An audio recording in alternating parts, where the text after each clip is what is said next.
Bismillahirrahmanirrahim. Assalamualaikum warahmatullahi wabarakatuh. Guru hebat, negara kuat. Kembali bertemu lagi dengan saya Rahmat Patansi di pembelajaran Bahasa Indonesia materi untuk kelas 11. Materi kita masih lanjutan dari materi pertemuan sebelumnya.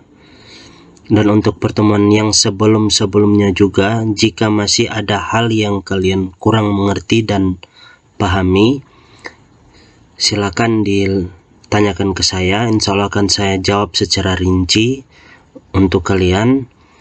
Dan jika ada juga hal-hal yang kurang dimengerti dan dipahami, silakan ditanyakan di kolom komentar ataupun untuk siswa saya, silakan ditanyakan ke grup atau melalui grup ataupun melalui WA pribadi saya. Nah, sebelum kita lanjut pembelajaran kita pada hari ini, saya menginginkan adik-adik untuk berdoa terlebih dahulu. Silakan berdoa. Amin. Terima kasih. Semoga adik-adik selalu sehat dan selalu dalam lindungan Allah Subhanahu wa taala, dan jangan lupa jaga kesehatan kalian agar selalu terhindar dari virus ataupun wabah ataupun penyakit. Lanjut ya. Silakan kalian baca di layar kalian masing-masing, mengonstruksi sebuah karya ilmiah dengan memperhatikan isi, sistematika, dan kebahasaan karya ilmiah. Pada pertemuan yang lalu saya sudah singgung tentang sistematika, tentang kebahasaan juga sudah saya singgung. Pada pembelajaran kali ini kita akan melihat seperti apa karya ilmiah dan seperti apa isi dari karya ilmiah. Nanti saya akan berikan contoh kepada kalian, tapi sebelumnya saya akan menjelaskan terlebih dahulu tentang hal-hal yang sudah saya katakan tadi. Jadi dalam pembelajaran kali ini adalah pertemuan terakhir untuk bab ini. Itu setelah kalian mempelajari bab pada bab ilmiah ya, karya ilmiah, diharapkan kalian mampu mengungkap, minimal lah kalian itu diharapkan mampu untuk membuat karya ilmiah sekecil-kecilnya itu adalah makalah.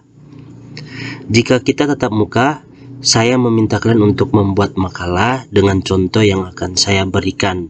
Tapi karena kita tidak tatap muka, yaitu daring, jadi kalian hanya menyaksikan video yang saya sajikan kepada kalian. Simak baik-baik videonya dan dengarkan dengan baik-baik apa yang saya ucapkan agar kalian lebih mudah mengerti dan memahami. Lanjut ya. Mengungkapkan informasi berdasarkan isi karya ilmiah. Jadi biasanya sebuah karya ilmiah itu dipresentasikan, artinya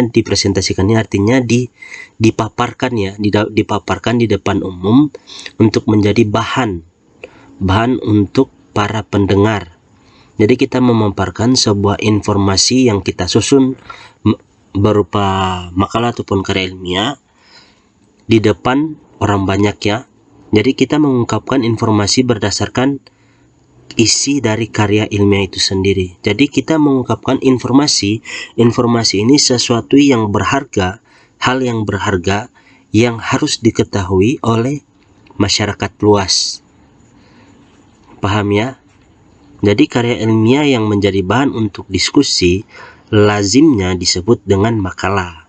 Seperti yang sudah katakan tadi, nanti saya akan berikan contoh kepada kalian makalah itu seperti apa. Makalah sering pula disebut kertas kerja, yakni suatu karya ilmiah yang membahas suatu persoalan dengan pemecahan yang didasarkan hasil kajian literatur atau kajian lapangan. Jadi makalah itu pada dasarnya sebuah hasil dari kajian yang kita lakukan atau penelitian yang kita lakukan, dan disusunlah makalah tersebut. Makalah merupakan karya ilmiah yang secara khusus dipersiapkan dalam diskusi-diskusi ilmiah seperti simposium, seminar, atau loka karya. Itu umumnya. Ada juga makalah itu menjadi bahan presentasi untuk siswa-siswi baik SMP ataupun SMA, MTes ataupun MA. Itu biasanya dimintakan oleh guru untuk membuat makalah. Kalau bukan dalam kondisi praktek, itu dalam kondisi ulangan seperti itu ya. Makalah terdiri atas pendahuluan, pembahasan, dan simpulan. Dan makalah juga terdiri dari 3 bab. Dalam makalah juga terdapat yang namanya daftar isi, cover ya, cover, setelah cover kata pengantar, setelah kata pengantar daftar isi, setelah daftar isi masuk pada bab 1, setelah bab 1 masuk pada bab 2, bab 1 pun terbagi menjadi beberapa bagian ya. Bab 2 juga terbagi beberapa bagian. Bab ketiga itu terbagi menjadi simpulan dan saran. Setelah bab 3 ada yang dikatakan terdapat dalam makalah namanya daftar pustaka. Daftar pustaka itu bukti bahwa karya atau makalah yang kita buat adalah benar-benar makalah, merupakan makalah yang ilmiah.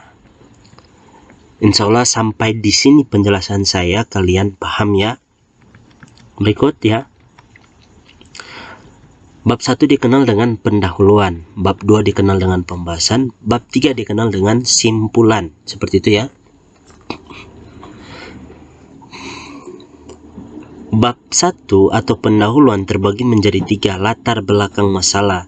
Jadi pada latar belakang masalah ini dibahas masalah secara umum, lalu ke khususnya. Khusus itu artinya masalah yang menjadi fokus kita dalam makalah tersebut. Paham ya? Setelah itu merumuskan masalah. Setelah merumuskan masalah ini maksudnya minimal ataupun sekurang-kurangnya kita merumuskan masalah dalam makalah kita seperti apa. Jika kajian yang akan kita ambil itu adalah masalah pendidikan, berarti perumusan masalahnya, pentingkah dunia pendidikan bagi siswa-siswi Indonesia, contoh ya. Nah, itu masalah utama. Peran pendidikan untuk siswa-siswi. Jadi 2 itu ya yang menjadi rumusan masalah, itu contoh. Nanti saya akan berikan contoh lebih lengkap lagi tentang makalah itu sendiri. Ketiga, prosedur pemecahan masalah. Nah, ini biasanya di bagian ini itu dibahas tentang batasan masalah. Batasan masalah, guna ataupun fungsi dari batasan masalah agar permasalahan ataupun agar hal yang kita bahas tidak melenceng kemana-mana. Jadi tetap di jalur yang sudah ditentukan oleh si pemakalah sendiri. Paham ya? Lanjut pembahasan. Bagian ini membuat uraian tentang hasil kajian penulis dalam mengeksplorasi jawaban terhadap masalah yang diajukan. Jadi pada bab 2 ini itu sudah masuk pada bagian isi. Jadi kita memaparkan isi-isi, memaparkan hal-hal yang kita temukan di lapangan pada bab 2 ini. Paham ya? Nanti untuk lebih jelas dan lebih afdolnya ya, agar kalian tidak penasaran, saya akan berikan contoh. Berikut simpulan. Bagian ini ya tentang kesimpulan ya, saran. Terus pada bagian akhir makalah harus dilengkapi dengan daftar pustaka. Tadi sudah saya singgung, yakni sejumlah sumber yang digunakan dalam, nanti akan saya jelaskan lebih lanjut. Nama penulis, tahun, edisi, penerbitan, judul buku, artikel atau berita. Sebenarnya pada bagian ini sudah saya sudah berikan contoh dan sudah saya jelaskan pada pertemuan kita yang sebelumnya, yaitu di proposal. Pada proposal itu lagi-lagi saya singgung ya, proposal itu untuk materi keempat, kelas 11 materi keempat atau pertemuan keempat, itu membahas tentang proposal. Sudah saya berikan contoh tentang karya ilmiah ataupun proposal penelitian ya. Itu saya berikan contoh 2 macam, proposal anggaran dan proposal penelitian. Silakan kalian, jika kalian ingin cari tahu lebih lanjut, silakan dilihat di sana. Insya Allah kalian akan menemukan sedikit tambahan ilmu juga. Silakan dibaca dan dilihat ya. Ini pada bagian ini Kosasih E.2003 itu adalah nama dari, ini Kosasih ini adalah nama dari, itu biasanya hanya diambil nama belakangnya ya, atau marga, dikenal dengan marga. Terus ini adalah namanya, seperti Kusman Suherli, nama belakangnya atau marganya ya, identitas keluarganya itu Kusmana dan namanya Suherli, seperti itu ya. Jadi ini 2003 ini adalah tahun terbit ya. Terus titik, ini harus di huruf miring. Kenapa harus huruf miring? Karena ini adalah judul dari buku yang menjadi bahan acuan, kompetensi ketatabahasaan dan kesastraan cermat berbahasa Indonesia. Nah, Bandung ini nama tempat yang menerbitkan buku yang berjudul kompetensi ya, silakan dibaca. Yang ini Yarama ini Widya, itu adalah nama si penerbit atau label ya, label dari penerbit. Nanti untuk lebih jelasnya akan saya berikan contoh.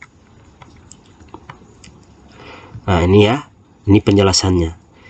Kosasih E itu adalah nama penulis, tahun buku itu diterbitkan, ini adalah judul buku, nama kota atau tempat domisili penerbit. Oh iya, nama kota atau berikut ini penerbit. Silakan kalian lihat dan kalian baca ya.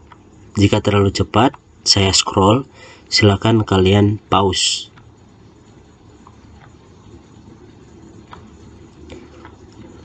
Menulis karya ilmiah dengan memperhatikan sistematika dan kebahasaan.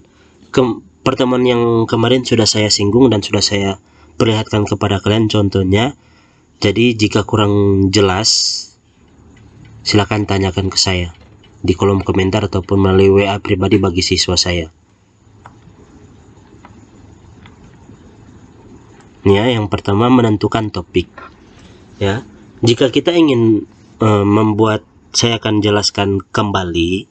Jika kita membuat satu makalah, hal yang pertama yang harus kita lakukan itu kita harus tentukan topik apa yang akan kita bahas, topik seperti apa ya.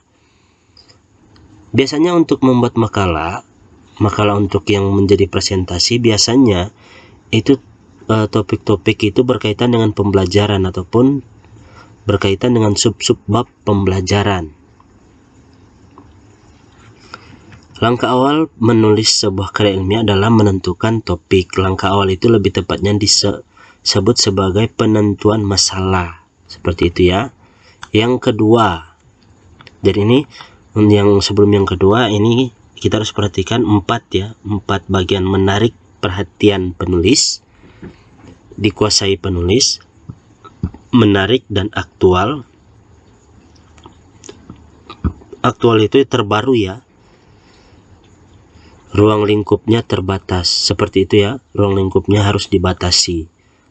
Jika kita membahas tentang pendidikan, ya kita hanya fokuskan pendidikan saja, tapi difokuskan pendidikan di daerah mana. Jika kita membahas pendidikan masalah Indonesia, ya berarti terlalu lebar, terlalu luas. Jika kita membahas pendidikan di satu kota, ya cukup di satu kota saja, agar tidak menjadi sesuatu yang sangat banyak untuk dibahas. Yang berikut, membuat kerangka tulis.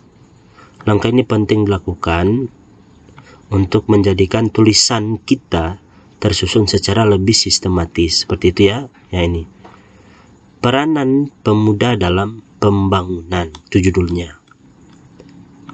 Ini pendahuluan, pembahasan, penutup. Itu ya sistematikanya. Misalkan dilihat ya, kerangka tulisan. Jika kalian memiliki mata pelajaran tentang komputer, kemungkinan besar saya yakin kalian sudah mempelajari tentang sistematika penulisan ya. Sistematika penulisan itu biasanya digarap satu kali oleh dua guru sekaligus, guru komputer dan guru bahasa Indonesia biasanya. Dan biasanya juga untuk komputer Anda diberikan tugas, kemungkinan itu tentang membuat cover, biasanya tugas awal untuk pembelajaran. Nanti jika karena saya hanya fokus di bahasa Indonesia, saya tidak akan menjelaskan bagaimana cara tentang menggunakan komputer untuk rata kiri rata kanan beserta hurufnya. Nanti silakan kalian diskusikan atau kalian tanyakan ke guru komputer Anda. Tapi jika kalian ingin bertanya kepada saya tentang hal itu, akan saya jelaskan lebih rinci dan sekaligus akan saya berikan contoh pada kesempatan pertemuan selanjutnya. Jika kalian penasaran, saya akan memberitahukan kepada kalian bagaimana cara untuk membuat makalah. Silakan dibaca ya. Sekali lagi, jika ada yang kalian ingin tanyakan, silakan ditanyakan di kolom komentar ataupun melalui WA pribadi ataupun WA grup untuk siswa saya ya.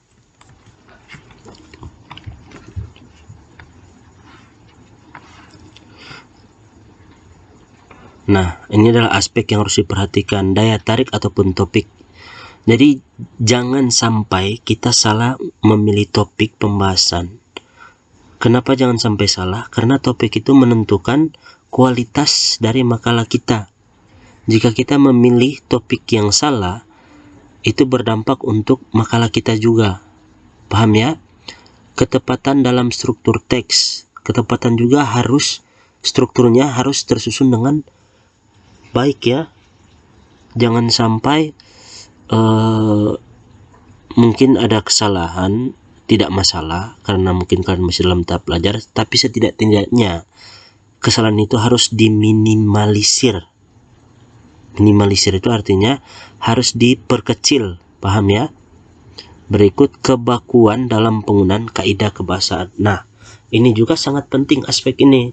Kenapa sangat penting? Karena jangan sampai kita menulis dalam makalah itu kita menggunakan bahasa yang tidak baku ataupun tidak sesuai dengan PUEB, Pedoman Umum Ejaan Bahasa Indonesia. Itu ya PUEB. Keefektifan kalimat. Nah, kalimat yang kita gunakan harus efektif, harus yang mudah dimengerti. Kita jangan menggunakan kata ataupun kalimat yang sulit dimengerti. Artinya mungkin dimengerti tapi hanya orang-orang tertentu saja. Jika kita menggunakan kalimat seperti itu, yang ada orang yang membaca karya kita, mereka lebih bingung. Seperti itu ya. Jadi alangkah baiknya kita menggunakan kalimat yang mudah dimengerti, kalimat ataupun kata. Ketepatan ejaan ataupun tanda baca. Nah, kita dalam penulisan karya ilmiah jangan sampai kita salah menulis. Yang harusnya kita tulis A menjadi E atau U atau O. Nanti akan menimbulkan selain kebingungan, orang yang membaca karya kita mungkin sedikit tertawa karena harusnya O kita gunakan A. Jadi contoh otak. Kata otak itu kan diawali dengan huruf O. Karena kita salah tulis, ada diawali dengan huruf A, atak, di situ mungkin ada sifat lucu, jadi orang membacanya tertawa, seperti itu ya. Tanda baca. Tanda baca ini merupakan hal yang berkaitan dengan titik, koma, tanda seru, tanda tanya. Itu adalah tanda baca ataupun lambang ya. Jadi kita harus menempatkan titik dan koma pada tempat yang benar. Jangan sampai kita menggunakan titik dan koma itu pada tempat yang salah. Begitu juga tanda seru dan tanda tanya. Jika itu adalah seruan, maka harus menggunakan tanda seru. Jangan itu adalah sebuah penegasan, seruan, kita taruh tanda baca merupakan tanda baca tanya. Orang bingung, ini pertanyaan atau penegasan. Seperti itu ya. Harus juga diperhatikan. Nah, berikut saya akan berikan contoh kepada kalian tentang makalah ya.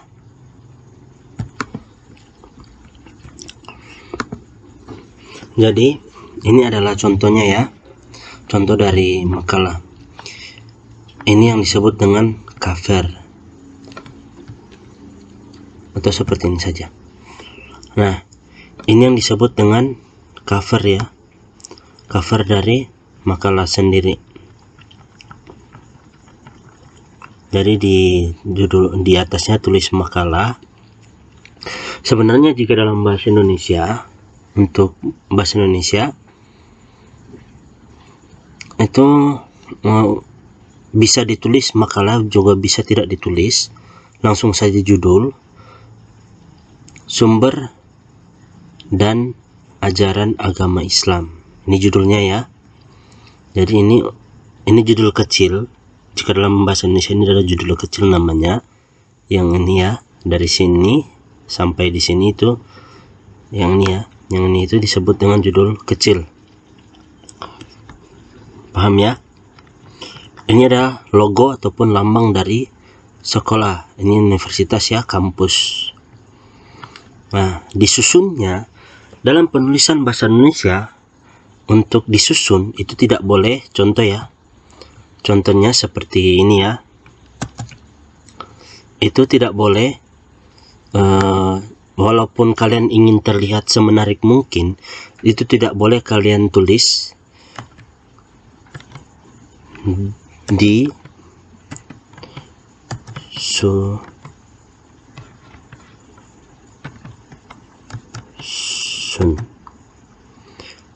itu tidak boleh kalian tulis berurut ke bawah begini.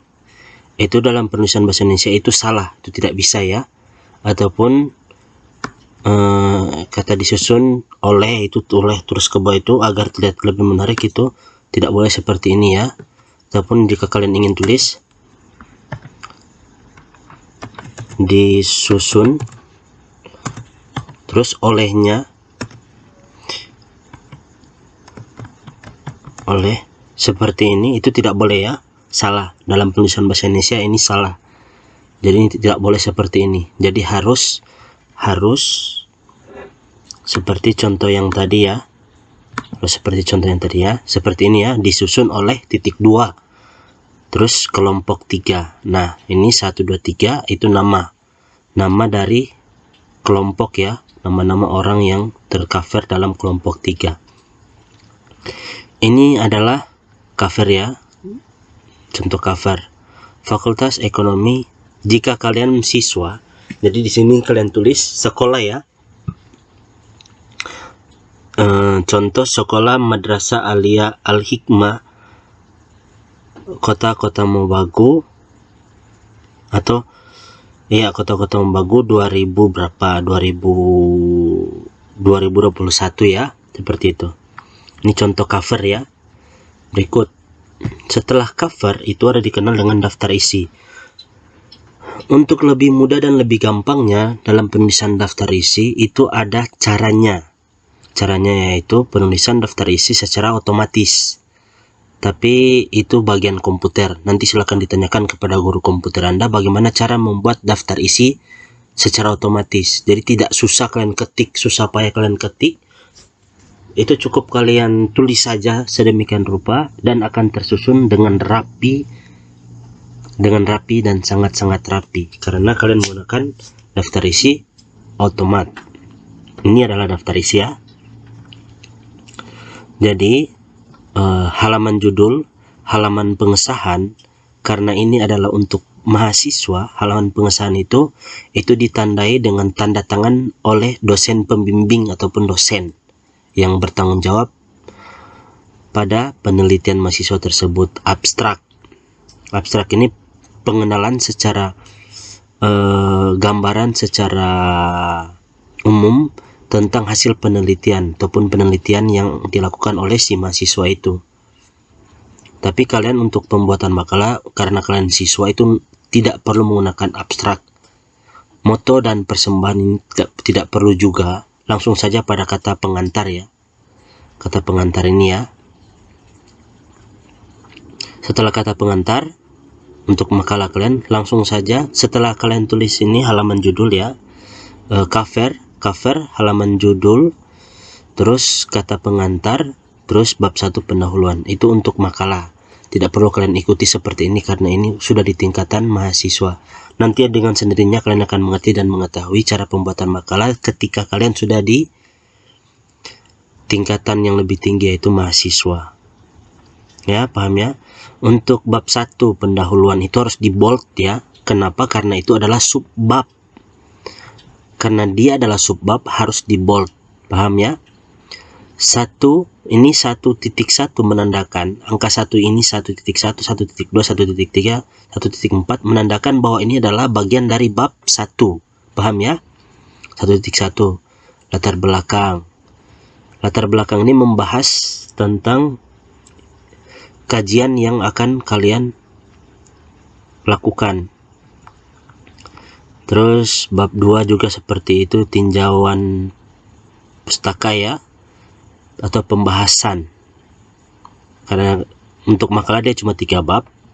Bab 1, bab 2, dan bab 3. Tinjauan pustaka, pembahasan. Landasan teori juga harus ada. Nah, 2.1 ini menandakan bahwa ini adalah bagian dari bab 2. Dan 2.1.1 ini menandakan pecahan dari 2.1. Paham ya? Yang ini ya. Jadi jika 2.1.1 juga terbagi pecahan, berarti di sini juga kalian harus menambahkan 2.1.1.1. Jadi deretan angkanya itu berjumlah 4. Itu menandakan bahwa itu adalah pecahan dari 2.1.1. Paham ya?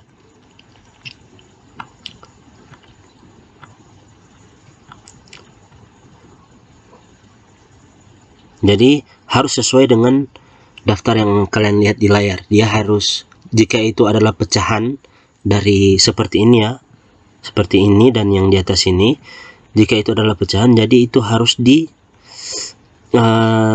tab, harus di tab agar lebih masuk ke dalam lagi ya. Paham ya? Nah, seperti ini kan yang sudah saya jelaskan tadi. Ini 2.1.6.1 itu merupakan pecahan dari 2.1.6. Paham ya?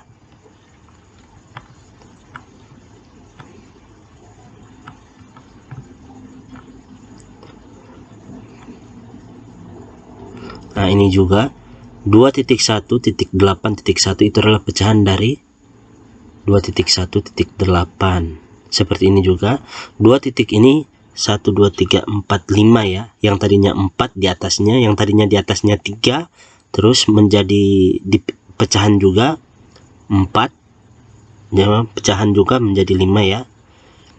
Tapi ini harusnya di tab lagi, harus lebih masuk lagi ke dalam. Itu menandakan bahwa dia adalah pecahan seperti ini ya, harusnya seperti ini. Tapi karena ini di baris bawah, artinya di lembaran kedua, jadi mungkin si pembuat makalah ini lupa mungkin. Jadi tidak seperti ini ya.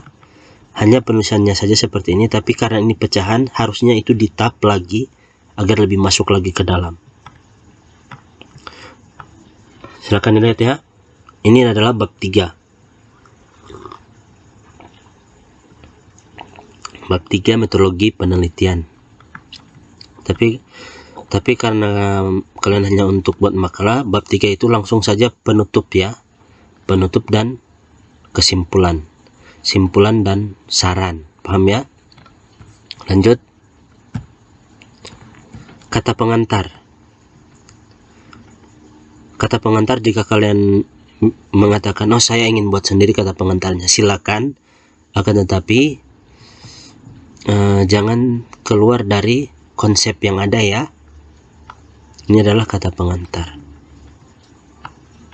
Jangan lupa tulis daerah kalian, tanggal, bulan, tahun, penyusun nama, tanda tangan bisa, atau penyusun nama lengkap kalian bisa. Paham ya? Berikut masuk pada bab 1 pendahuluan ya. Masuk pada bab 1 pendahuluan. Seperti itu ya. Terus masuk pada bab 2 pembahasan, terus masuk pada bab 3 penutup. Kesimpulan dan saran. Seperti ini ya. Jika terlalu cepat yang saya scroll, silakan kalian pause saja. Untuk bab 1 pendahuluannya itu formatnya segitiga terbalik atau piramida terbalik dari umum ke khusus ya. Itu sudah saya jelaskan beberapa kali pada pertemuan sebelumnya. Jadi silakan kalian lihat untuk materi kelas 11 pertemuan-pertemuan yang sebelumnya. Nah, yang terakhir ini adalah contoh dari daftar pustaka. Nah, aturan dalam karya ilmiah, jika kalian mengambil dari internet, kalian harus mencantumkan alamat dari internet tersebut. Tapi biasanya untuk makalah ilmiah itu dibatasi. Jika mengambil dari internet, pengalaman saya yang untuk pembuatan makalah itu, kata dosen saya, minimal itu satu atau dua yang bersumber dari internet. Jadi jika ada 10 daftar pustakanya, harus 8 bersumber dari buku dan 2 itu bersumber dari internet bisa. Tapi harus dicantumkan dengan lengkap. Tidak boleh kita mencantumkan dalam daftar pustaka itu tidak lengkap, harus lengkap. Agar ketika orang mencari yang kita tulis dalam internet itu langsung ketemu. Paham ya? Jadi jika kode-kodenya seperti ini ya, contoh ya, docs.google.com /file/d/o b2j, itu ditulis seperti ini lengkap. Tidak boleh tidak lengkap ya. Seperti ini ya. Ini alamat internetnya harus lengkap, tidak boleh tidak lengkap, harus lengkap. Paham ya?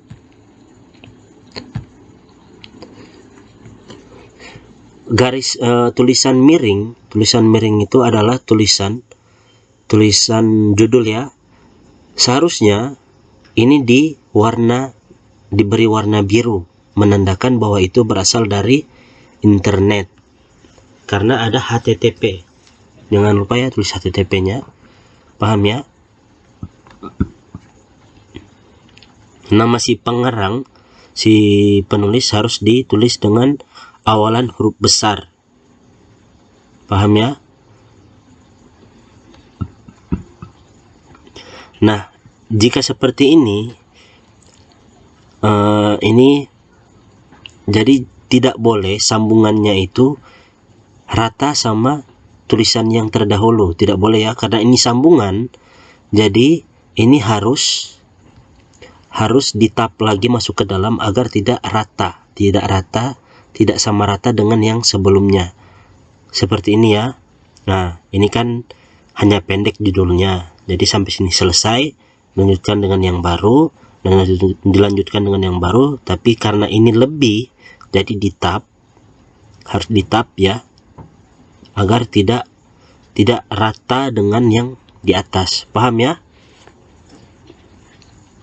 Jika ada hal yang ingin kalian tanyakan ataupun kurang dimengerti dan dipahami, silakan tanyakan ke saya. Insya Allah akan saya jawab lebih rinci dan berikan contoh juga lebih rinci kepada kalian. Cukup sekian pertemuan kita kali ini. Insya Allah bermanfaat yang saya sampaikan. Terima kasih. Wabillahi taufiq hidayah. Wassalamualaikum warahmatullahi wabarakatuh.